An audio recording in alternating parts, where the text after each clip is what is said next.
송원석 원내대표의 모두 발언이 있겠습니다.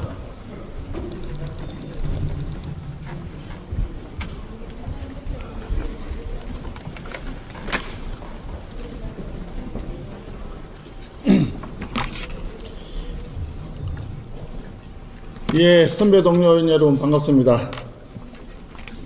먼저 어제 서울시청 앞에서 열렸던 사법파괴 입법 독재 국민 규탄대회에 힘을 모아주신 국민 여러분과 당원 동지 여러분 그리고 선배 동료 의원 여러분께 감사하다는 말씀 드립니다.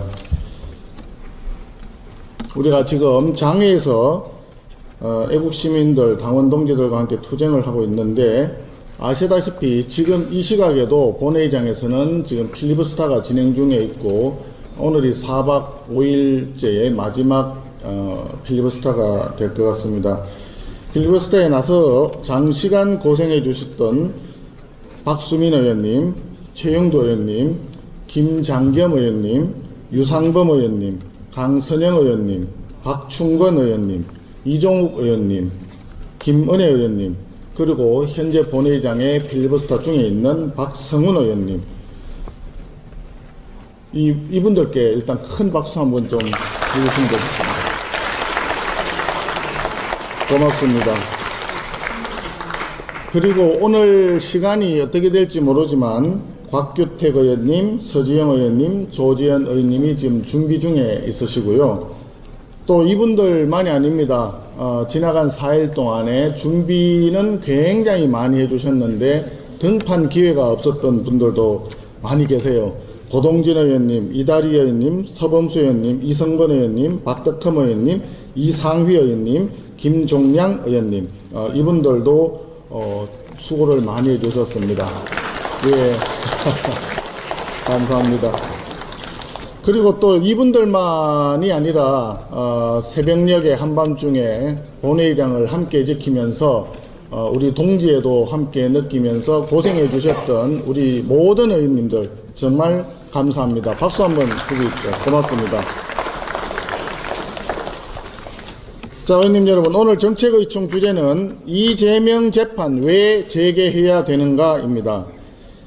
피고인 이재명 대통령의 5개 재판이 재개되어야 하는 이유 여러분들 잘 아시죠? 대한민국을 바로 세우기 위한 것입니다. 사법의 독립과 아울러 법치주의 그리고 대한민국의 자유민주주의를 바로 세우기 위해서 꼭 필요한 일입니다. 지금 대한민국은 범죄자가 자신을 수사한 검사를 탄핵을 하고 유죄 판결을 내리는 판사는 몰아내는 아주 무법천지의 나라가 되었습니다. 상식이 거꾸로 뒤집어졌습니다. 법치가 무너졌고 도덕이 땅에 떨어졌습니다. 지금 조희대 대법원장을 물러나라고 압박하는 것은 도를 넘고 있습니다. 사실도 전혀 아닌 날조된 조작 뉴스를 가지고 AI로 만들었는지 음성 변조로 만들었는지 알 수 없습니다만은 그런 걸 가지고 지금 물러나라고 압박을 하고 있는데 아무 문제가 없다, 만난 적 없다라고 하니까 그런 말을 특검 수사에 나가서 얘기하라 이런 식으로 또 압박을 하고 있습니다. 특검 나가지 않으면 수사를 받지 않으면 탄핵하겠다 이런 협박을 하고 있는데 여러분들 2019년도쯤 되었던 것 같습니다. 문재인 정권 당시에 우리 당에서 베네수엘라 리포트라고 하는 소책자를 만든 거 있는데 기억을 하실 겁니다. 그때 베네수엘라에서 대법원장을 어떻게 쫓아내고 독재가 어떻게 시작되었는가 하는 것이 지금 문재인 정부 초창기 뿐만이 아니라 한 단계 더 업그레이드 되어서 지금 2025년 이재명 정권 첫 해에 지금 일어나고 있는 현실이 되었습니다. 의원님 여러분 이 부분에 대해서 베네수엘라 리포트를 좀 잘 정독해 주시고 이 부분을 앞으로 우리가 어떻게 대항해 나가고 투쟁해 나갈 건가에 대해서 다시 한번 마음을 다잡는 계기가 되었으면 좋겠다는 말씀 드립니다. 지금 대법원장 축출하겠다는 것은 이재명 대통령 유죄 판결에 대한 명백한 정치 보복이고 나아가 이재명 대통령의 5개 재판을 영구히 중단시키기 위함이다. 이리하여 이재명 대통령 판결을 아예 무죄로 뒤집기 위한 것이다 라고 생각합니다. 차제에 시중에 떠도는 이야기대로 이재명 영구 무죄법을 만들든지 하는 것이 차라리 낫지 않느냐 하는 얘기까지 나오고 있습니다. 모든 걸 떠나서 법은 만인 앞에 평등해야 한다. 당연히 법치주의의 제1명제입니다. 현직 대통령은 5개의 재판이 중단되어 있는데 대한민국에서 법이 만인에게 평등하다라고 하는 말이 통하겠습니까? 어느 국민이 그걸 믿겠습니까?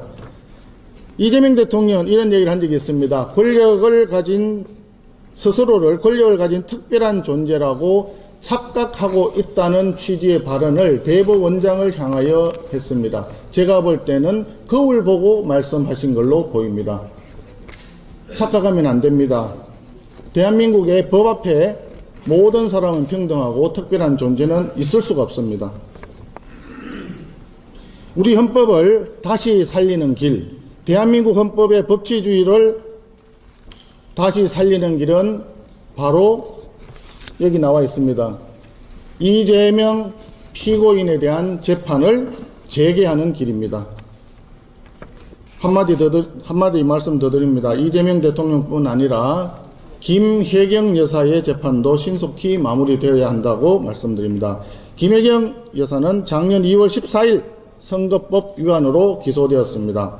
선거법상 633 원칙에 따르면 금년 2월 달에 이미 판결이 나왔어야 합니다. 그런데 2심 유죄 판결이 겨우 지난 5월 달에 나왔습니다. 남은 것은 대법원입니다. 대법원은 남의 눈치 보지 말고 법률과 양심에 따라서 소신 있게 최종심을 빨리 진행해야 될 것입니다. 대통령 재판에 대해서는 법원에서 이렇게 했습니다. 헌법 84조와 관련하여 재판을 중지한다. 이런 취지로 얘기했습니다. 영부인에 대해서는 헌법 84조 운운할 필요도 없습니다. 그럴 소지도 없습니다. 영부인이 유죄 판결을 받는다고 해서 국정이 중단될 일이 있겠습니까? 전혀 없습니다. 최근 더불어민주당이 대법원에 대해서 계속 압박을 강하게 드라이브 거는 이유 중에는 김혜경 여사를 위한 압박 목적이 다분히 포함되어 있지 않을까 하는 분석도 나오고 있습니다.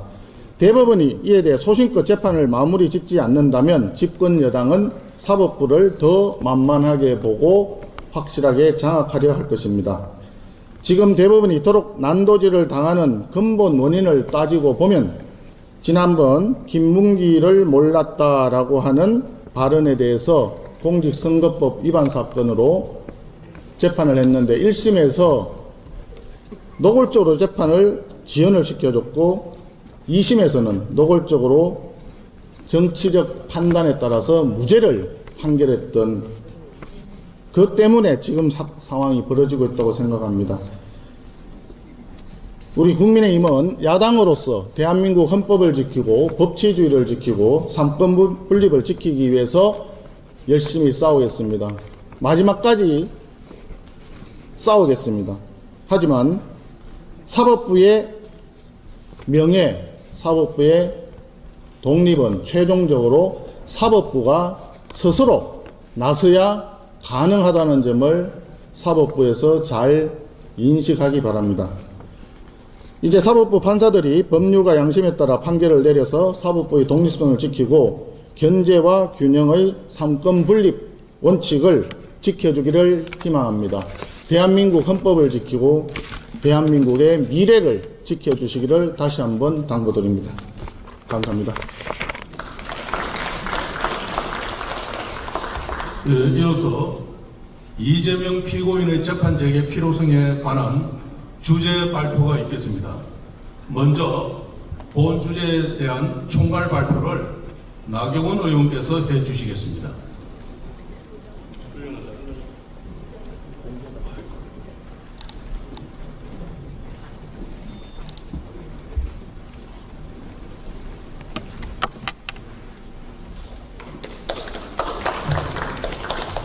네, 제가 법사위 간사라서 오늘 주제 발표를 하게 되었습니다.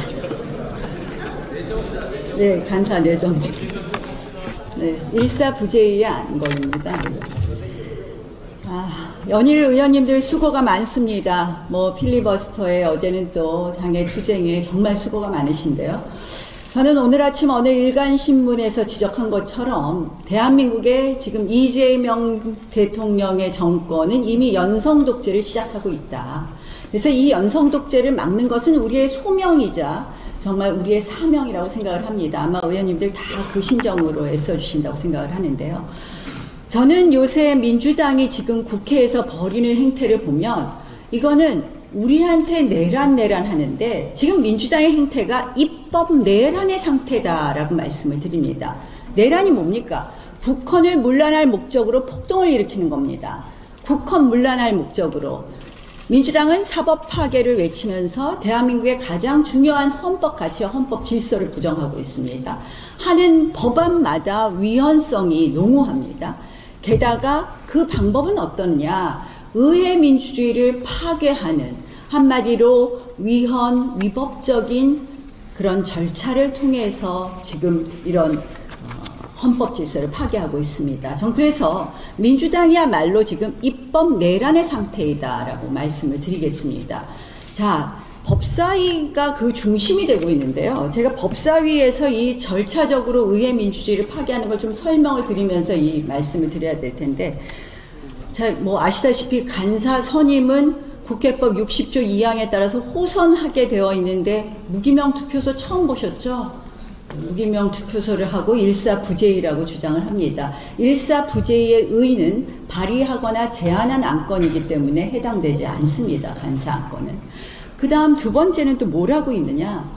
이 엊그저께 대법원장 청문 요청서를 통과시킬 때 그날 아침의 상황은 우리는 피켓을 통해서 우리의 정치적 행위를 이 가짜 뉴스에 따른 지금 사법 파괴에 대해서 그것을 알리면서 이 회의를 시작하려고 하는데 갑자기 피켓을 띄라 그러더라고요. 근데 동시간에 우리 행안위에서는 민주당 의원들이 피켓을 붙이고 있었습니다. 내란 정당 아웃이라고.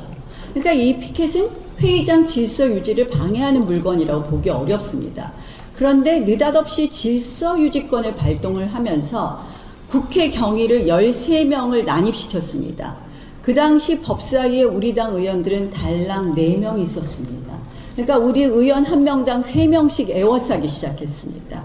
그리고 나서는 피켓을 띄라고 3번 경고하더니 바로 퇴장을 명했습니다. 이게 위원장의 회의장을 의 질서를 유지하고 위원장이 회의를 진행할 수 있는 그러한 권한을 넘는 것 당연하지 않겠습니까? 이런 식으로 회의를 진행하고 있습니다. 저는 위원장이 의원들한테 퇴장을 명하는 거는 정청래 위원장이 처음인데요. 지금 점점 다 따라하고 있으려고 합니다. 그래서 저는 이것은 심각한 일종의 국회법을 남용한 직권남용이라고 봅니다.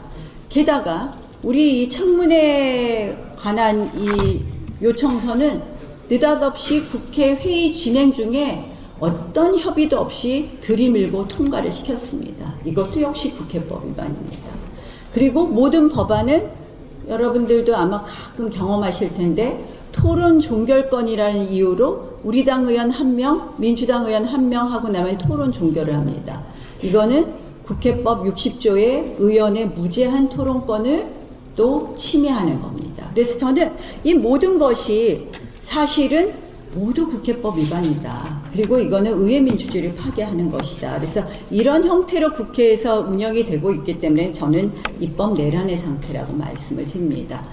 우리가 이제 뭐 나흘 동안 법안 뭐 여러분들 잘 공부하셨지만 뭐 방송 미디어법은 위인폐법이요, 뭐 증감법은 소급입법이요, 정부조직법도 법률로 인해서 헌법상의 기구를 부정하는 거 뭐 전부 다 위헌입법인데요. 자, 이들의 마지막 목표는 역시 저는 사법장악이다. 노무현 정권 때부터 늘 얘기했습니다. 진보 좌파 30년 집권, 좌파 10년 집권. 그런데 5년 만에 정권을 뺏기고 나서 이유는 딱 하나다. 검찰과 법원을 장악하지 못했기 때문이다. 그래서 정권을 잡고 지금 가열차게 검찰을 해체하는 걸 지금 이루었기 때문에 마지막 사법 장악을 향해서 이들의 걸음이 빨라진다고 봅니다. 첫 번째는 대법원장 탄핵, 두 번째는 대법관 증언, 그리고 세 번째는 내란 재판부, 그리고 네 번째는 법 왜곡죄 등이 있을 거라고 생각을 합니다. 이 시작은 대통령의 권력에도 서열이 있다를 신호탄으로 봤다고 봅니다. 정청래 대표는 대통령도 갈아치우는데 대법원장이 뭐라고라는 발언을 합니다. 결국 민주당은 엊그저께 9월 22일에 이 청문 요청서를 이렇게 갑자기 통과시켰습니다. 뭐에 근거했느냐? 여러분들 잘 아시는 조금 전에 송원석 대표께서 말씀하신 가짜뉴스 조작 증거에 의해서 이 청문 요청서를 통과했습니다. 5월 1일 대법원 판결이 나니까 5월 2일 법사위에서 서영교 의원이 사인 회동 운운하면서 이 문제를 처음 띄웁니다. 그리고 나서 유튜버가 녹취록을 띄웁니다. 5월 14일 법사위에서 그 녹취록에 믿거나 말거나 써 있는데 그 녹취록을 띄우게 됩니다. 저는 이것은 바로 조희대 대법원장 탄핵 빌드업이다라고 보는데요. 아시다시피 이거 하려면 증인으로 유튜버를 신청하는 게 먼저 아니겠습니까? 근데 유튜버는 쏙 빼버렸습니다. 그리고 아무리 신청하라 그래도 신청하지 않습니다. 그래서 이 지금 조희대 대법원장 탄핵 빌드업은 결국 저는 이재명 대통령 탄핵 빌드업이 될 거라고 믿습니다.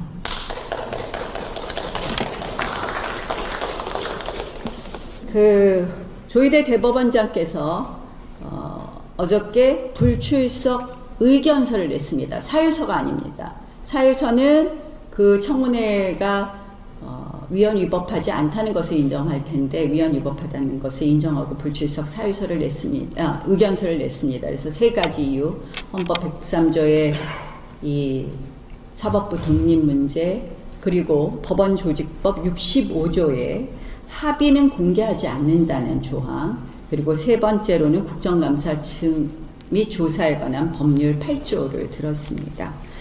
민주당은 무조건 국감장에 끌고 오겠다고 합니다. 대법원을 끝까지 압박하겠다고 하는데요.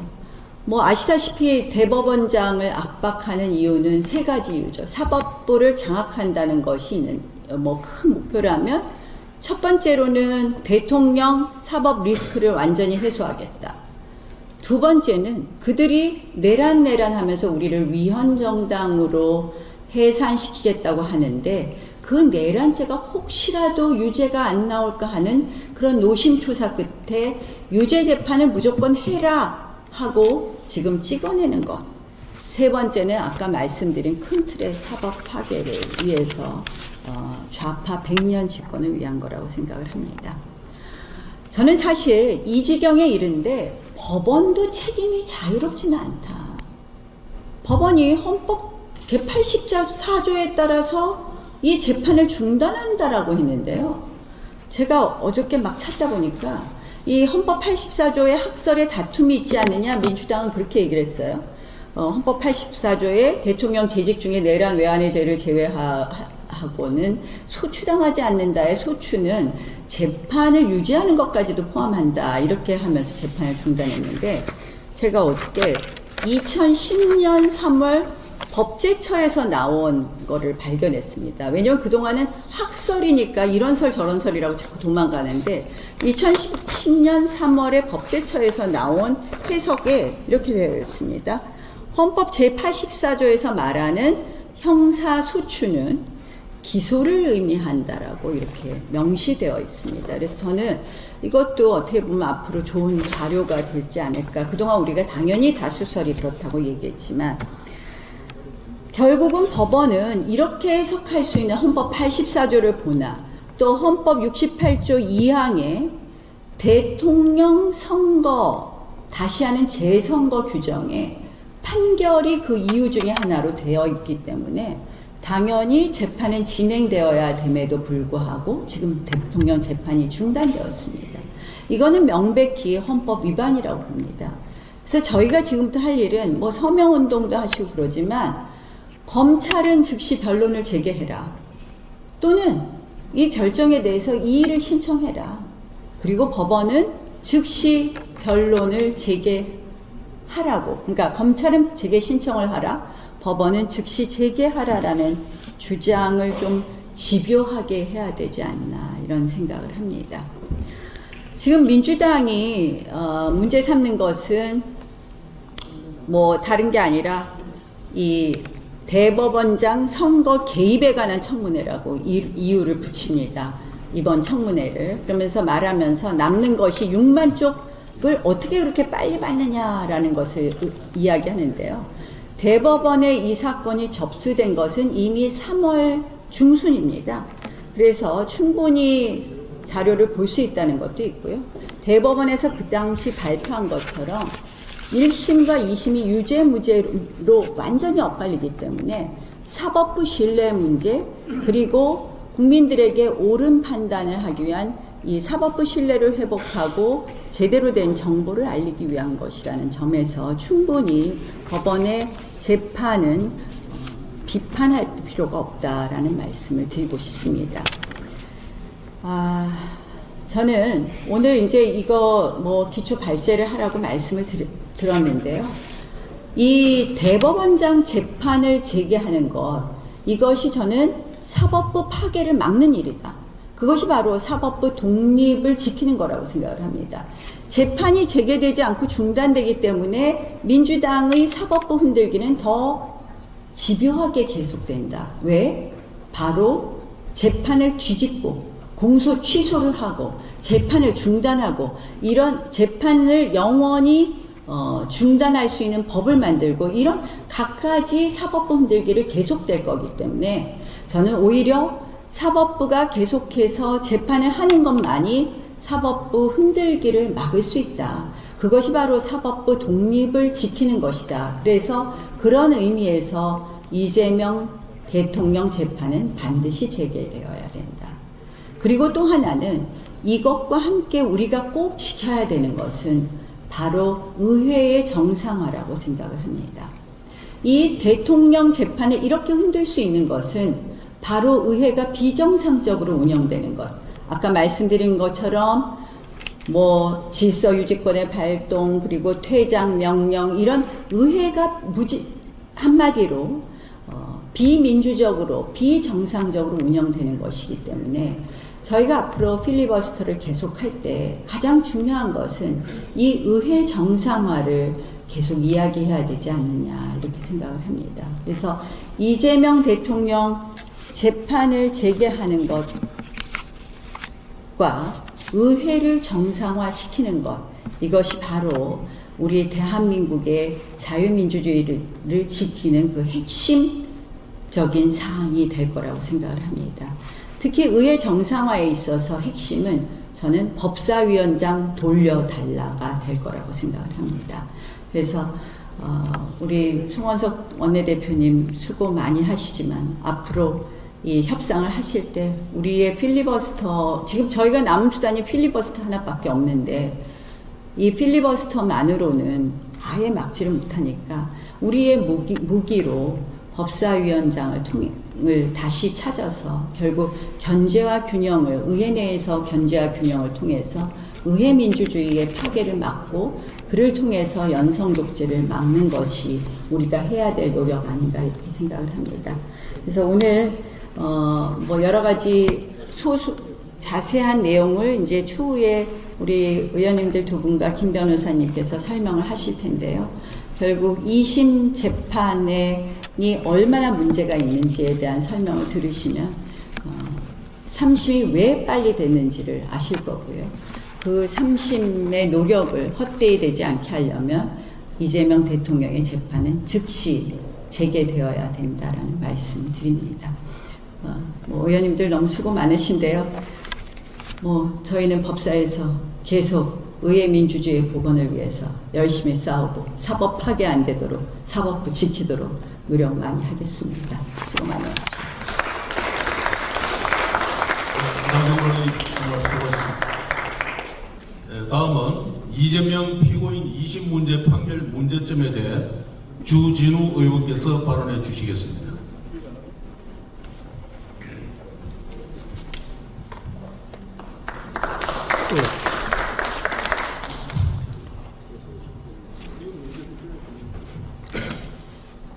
네, 주진우 의원입니다. 2심에 엉터리 무죄가 없었다면 이재명 정권도 탄생하지 못했을 것입니다. 이제 이재명 대통령 재판이 멈췄다가 언제 재개될지 모르니까 공소 취소를 얘기하고 대법원을 흔들고 이제 급기야는 법을 바꿔서 공직선거법에서 행위를 빼겠다라고 합니다. 이게 왜 이재명 대통령 개인을 위한 것이냐면요. 일반 국민은 지금 지난 대선 때 이재명 대통령 호텔 노쇼 경제론 했던 거 다 기억하실 겁니다. 호텔 노쇼 경제론을 그냥 평범한 국민이 일반 카톡방에 공유했다라고 해서 지금 이 순간에도 경찰에서 마구 소환 조사를 하고 있습니다. 권력자는 실제 대선에 출마해서 허위사실을 유포해도 멀쩡하게 재판 안 받고 일반 국민은 대선 후보에 대해서 비판도 못합니까? 저는 이 모습이 독재국가와 맥을 같이 한다고 생각하고요. 그뿐만이 아닙니다. 배임죄는 어떻습니까? 배임죄 부분 지금 없애겠다라고 하죠. 이재명 대통령이 배임죄로 기소된 총 액수가 4,800억이 넘습니다. 아마 당군 이래 최고 금액일 겁니다. 그런데 우리 이진석 방통위원장 아무 잘못도 없는데 10년 전 법인카드 내역까지 뒤져서 억지로 뒤집어 씌워서 배임죄로 검찰에 송치한 후에 그걸 이유로 나가라고 했습니다. 그러면은 그런 논리대로라면 이재명 대통령 업무상 배임은 어떻게 되는 겁니까? 경기도 법카 사건은 어떻게 되는 거죠? 그러니까 이것이 모든 것은 법이 모든 사람에게 만민에게 평등해야 되는데 기본적으로 선택적으로 적용하니까 이런 문제가 생기는 것이고 법을 선택적으로 적용하는 국가를 우리는 독재 국가라고 얘기하는 것입니다. 이제는 제가 맡은 분야인 공직선거법 위반 2심 무죄가 왜 엉터리인지 좀 말씀드리고자 합니다. 첫 번째는 개요인데요. PPT 있으면 좀 띄워주십시오. 아니면 제가 좀 구두로 설명드릴게요. 이재명 공직선거법 재판은 3가지 혐의로 구성되어 있습니다. 아시다시피 대장동 비리와 관련해서 고 김문기 씨를 몰랐다. 또 김문기 씨와 골프를 치지 않았다. 백현동 옹벽 아파트 인허가는 국토부 고발 협박으로 인한 것이다. 내가 한 게 아니다. 내용이 복잡하지 않습니다. 결국 대장동 비리, 백현동 비리 나와 상관없다라고 이재명 대통령이 얘기한 것입니다. 대장동은 성남도시개발공사의 유동규가 알아서 한 것이고 나는 아무 잘못 없고 백현동은 국토부가 협박해서 어쩔 수 없이 한 거니까 내가 잘못 없다. 이렇게 얘기한 거예요. 그 당시 대선에서 대장동 비리와 백현동 비리는 가장 중요한 이슈였습니다. 그것으로 당락이 좌지우지 될 수 있는 영역이었습니다. 대선에 미친 영향력도 엄청납니다. 역대 대선에서 가장 단일 이슈로서 가장 컸던 대장동 비리, 백현동 비리에 대해서 나와 상관없다라고 한 거지 않습니까? 하지만 1심과 대법원에서 유죄 판결난 사실관계를 보면 실제로 고 김문기 씨와 골프까지 치면서 친분관계가 있었던 것이 명확히 드러났고 백현동 옹벽 아파트는 이재명 성남시장이 스스로 결론 내렸다는 것이 명확하게 결론이 났습니다. 그럼에도 불구하고 나는 이거 안 했어 라고 국민 앞에 거짓말한 것입니다. 그 당시 댓글만 보더라도 국민들이 많이 속았습니다. 대선 후보쯤 되는 사람이 이걸 부인하니까 이거는 대선 후보 말이 맞겠지. 대장동이나 백현동 비리에 대해서 이재명 후보는 연관이 없나 보다 라고 해서 속은 국민들이 있는 것입니다.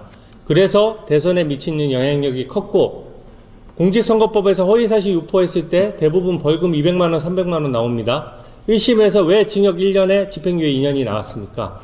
대선 후보가 스스로 자기 입으로 가장 큰 팩트에 대해서 가장 명확하게 거짓말을 한 사안이기 때문에 이것이 대선에 미친 영향력이 매우 컸다라고 보고 우리 선거제도를 망친다고 본 것입니다. 그래서 1심 재판부에서 징역 1년에 집행유예 2년이 나왔던 것이죠. 아마 시간이 있어서 대법원에서 유죄 취지로 파기환송이 됐다면 그 2심 판단도 거의 판단이 다르지 않았을 것입니다. 역대급 공직선거법 위반 사건이기 때문에 역대급으로 강한 형이 선고됐을 것입니다. 다음입니다. 재판 경과는 간단히 말씀드리면 634 원칙 다 아실 겁니다. 재판이 1년 만에 끝났어야 되는데 이재명 당시 피고인이 2년 2개월이나 끌었습니다. 정말 떳떳하고 법리적으로 명확하다면 왜 재판을 질질 끌었습니까? 바로 무죄 받으면 될 거 아닙니까? 근데 2년 2개월이나 재판을 질질 끌고 2심에 와서야 겨우겨우 서두르기 시작해서 2심에서도 4개월이 걸렸고요. 대법원에서 1개월 걸렸습니다. 합쳐서 2년 7개월이 걸린 거예요. 법률상 1년에 맞춰야 되는 사건을 2년 7개월이나 끌어서 대법원에서 결론이 나다 보니까 마지막에 끝까지 매듭이 지어지지 않은 겁니다.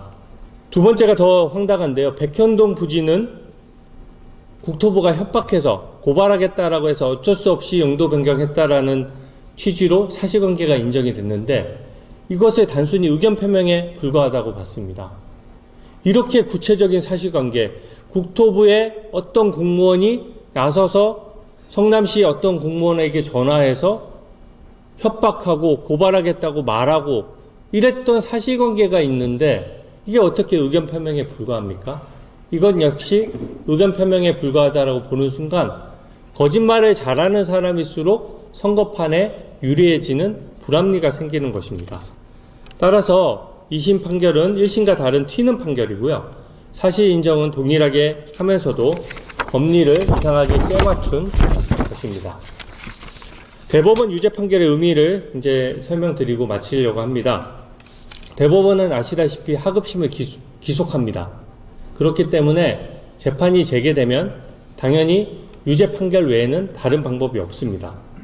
공직선거법은 피선거권을 가진 선거 후보자가 편하라고 만든 법이 아닙니다. 국민이 후보자를 제대로 검증하기 위해서 국민의 관점에서 봐야 되는 거거든요. 국민이 느꼈을 때 고 김문기 씨와 뻔히 3박 4일 호주에 가서 골프 치고 친하게 지낸 사실이 다 인정됐으면 그 사실을 국민 앞에 제대로 얘기해야 될 의무가 있는 겁니다. 하지만 골프를 치지 않았다라고 명백히 얘기함으로써 국민들을 헷갈리게 한 것이죠. 그래서 공직선거법은 일반 선거인을 중심으로 해야 되기 때문에 엄격하게 적용해야 된다는 점을 말씀드리고요. 골프 친 사실은 1심부터 3심까지 모두 인정이 됐고 또 백현동 옹벽 아파트 문제도 사실상 국토부와 성남시 공무원들을 전수조사했습니다. 이게 만약에 의견 표명에 불과했다면 재판 2년 7개월 동안 왜 한 겁니까 도대체? 증인 불러볼 필요도 없었잖아요. 이게 법리적으로 명백히 무죄라면 왜 그 많은 바쁜 공무원들을 수십 명씩 불러서 하루 종일 증인신문했습니까? 사실관계를 다퉈야 된다라고 본 거예요. 그것은 이재명 피고인의 변호인들도 마찬가지 판단한 겁니다. 당시 지금 변호인들 국회의원 배지 달고 박균택 의원부터 해서 다 들어와 있지 않습니까? 그 의원들도 변호사 시절에는 이 사실관계를 다툰 거예요. 왜? 이것은 법리의 문제가 아니라 사실관계의 인정 문제라고 봤기 때문입니다. 그럼에도 불구하고 의견 표명이라고 함으로써 정확한 판단을 피해간 거예요. 국민들이 법리적으로 복잡하게 만들어서 국민들이 잘 모르는 사이에 엉터리 무죄 판결을 받았습니다. 마지막으로 재판의 재개 가능성, 저희 존경하는 나경원 우리 의원님께서도 말씀하셨지만 재판부가 직권으로 재개해야 됩니다. 그리고 사법부 독립, 정치 권력의 눈치 보지 않고 할 일을 딱딱 했을 때 국민들이 지켜주는 겁니다. 그리고 검찰은 직권 재개를 당연히 신청해야 됩니다. 검찰의 정치적 중립 역시 스스로 용기를 내야 지킬 수가 있습니다. 만약에 직권으로 재개되지 않더라도 원래 재판부가 교체되면 정기 인사가 있지 않습니까? 재판부가 바뀌면 원래 멈췄던 재판들을 일제히 점검하도록 되어 있습니다. 따라서 다른 바뀐 재판부에 의해서라도 이 재판은 재개될 가능성이 있습니다. 특히 법리나 상황에 맞지 않게 재판이 정지되어 있는 경우 사법부는 다 재판부별로 독립해서 판단하지 않습니까? 법관의 양심에 따라 언제든 재개할 수 있다고 생각합니다. 한 재판부의 생각이라도 다르면 이게 5개의 재판부가 되기 때문에 분명히 재판이 재개될 수 있고, 그렇게 되면 이제는 이재명 피고인 측에서 문제 제기를 하겠죠. 결국은 상급법원의 결정이 나올 수밖에 없는 구조라고 생각합니다. 이 중요한 정치 현안이자 사법부의 중요한 선례를 1심 재판부의 단독 결정만으로 결론 내리기는 어렵다라고 생각합니다. 대법원에서 명확하게 결론을 내야 되고, 그 점을 알기 때문에 미리 대법원에 사람들을 심기 위해서 대법관을 늘리는 것이고 사법부를 흔드는 것이라고 생각합니다. 오늘 발표는 이것으로 마치겠습니다. 고맙습니다. 주진우 의원 감사합니다. 수고하셨습니다.